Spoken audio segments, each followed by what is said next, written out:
On the night Donald Trump was indicted for the fourth time, his 2016 election nemesis, former Secretary of State Hillary Clinton, was scheduled to appear on Rachel Maddow. Oh, I can't believe this. Yeah, this is not the circumstances in which I expected to be talking to you. Nor me, Rachel. It's always good to talk to you, but honestly, I didn't think that it would be under these circumstances. Yet another set of indictments. Liberals and never-Trumpers alike, of course, had a field day with the serendipity of the moment. Bush-Cheney Republican Rick Wilson, founder of the oftentimes cringe-inducing Lincoln Project, tweeted, "I don't know which booker got Hillary on the air at MSNBC tonight, but insert Leo celebration meme." Here's what HRC had to say about Trump's latest indictment. One of the things that we've learned by living it in these past few years is that democracy needs the trust of the people. That's right. That the system of democracy at its heart is the idea that the people get to decide how we are governed. And if we no longer believe that our will is effectuated through the system, if bad actors tell us falsely that every election is stolen and that the only way an election is trustworthy is if they come out on top of it, then something, it tells you something not just about that person or that moment. It maybe wounds us as a democracy in a way that is hard to repair. What do you think about how we get better after the wounds that have been inflicted on us through this process? Well, I think, the truth matters. I think having these cases be brought in such professional manners, we'll see how they unfold. Obviously, the trials, if there are trials, are going to be critically important. But the article you mentioned that I published about the weaponization of loneliness really does, in my view, point to the larger cultural concerns, because the lack of trust, the divisiveness, the undermining of faith in ourselves, in each other, respect for our institutions, the rule of law, all of that has been deliberately inculcated within our body politic. Yeah, there's something, okay. I can't stand her, and I don't. And how does she get?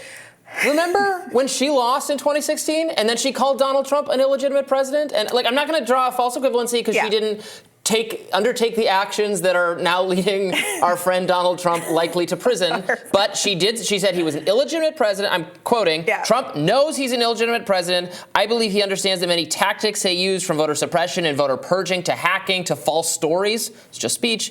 That there are a bunch of different reasons why the election turned out. It wasn't. I know he knows this wasn't on the level. In 2020, she said there was a widespread understanding that the 2016 election was not on the level. We still don't know what happened, but you don't win by 3 million votes and have all this other shenanigans and stuff going on, not coming away with an idea like, whoa, something's not right here. That is appalling. And then she's been more specific and pointed to things like to the Russia collusion as the reason Trump was made president, that the bot armies on Facebook are the reason. She's said Tulsi Gabbard is a Russian plant, all that kind of thing. She said the same about Jill Stein. Of course. So she does not get to go on MSNBC and cackle that Donald Trump is paying for what he said and what he's done. I completely agree. However, there is something to this idea that Donald Trump ran on locking this woman up and was president for 4 years. And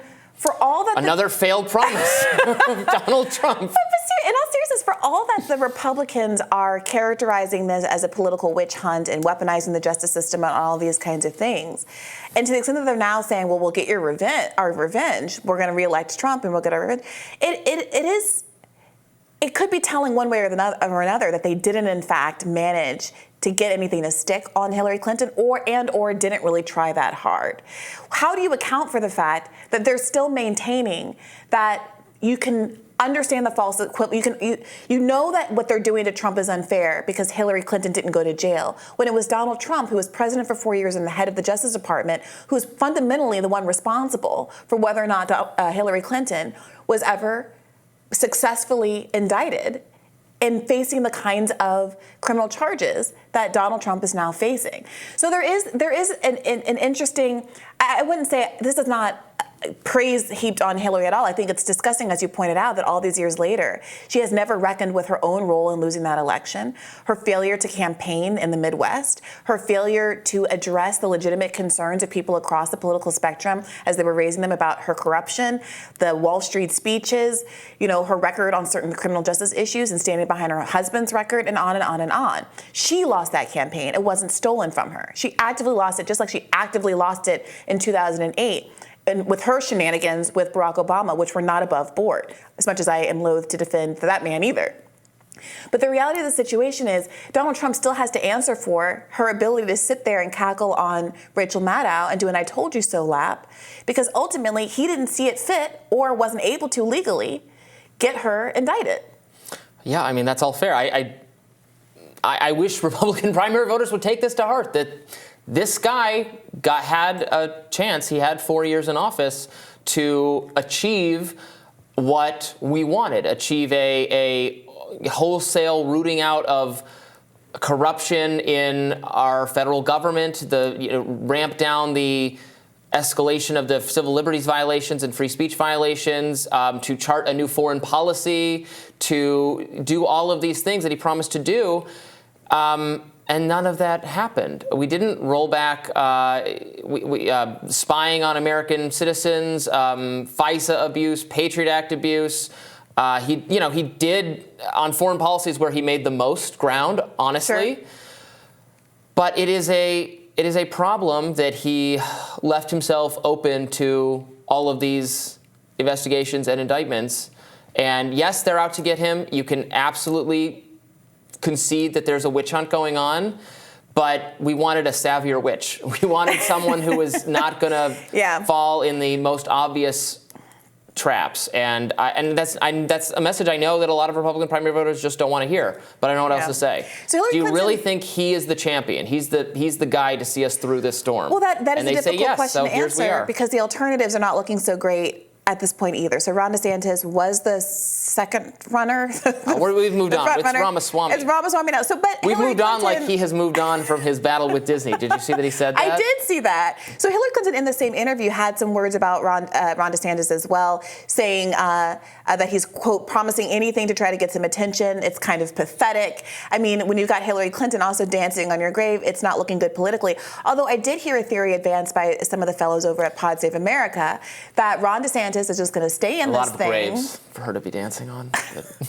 Absolutely. To her militaristic foreign policy there. In Iraq and Libya and other places. No disagreement there. But tell me what you think about this. This idea that if Ron DeSantis just hangs in there, or Vivek, whoever it ends up being, but if the second person just stays in there until the convention, if Donald Trump is facing these 4 indictments, at least one of them sticks in a way that sets him up to not be able to actually successfully either run, based on the theory that we discussed yesterday, where arguably someone who's been seditious is not allowed to run, or because he looks like it's going to be convicted in Georgia where he cannot pardon himself.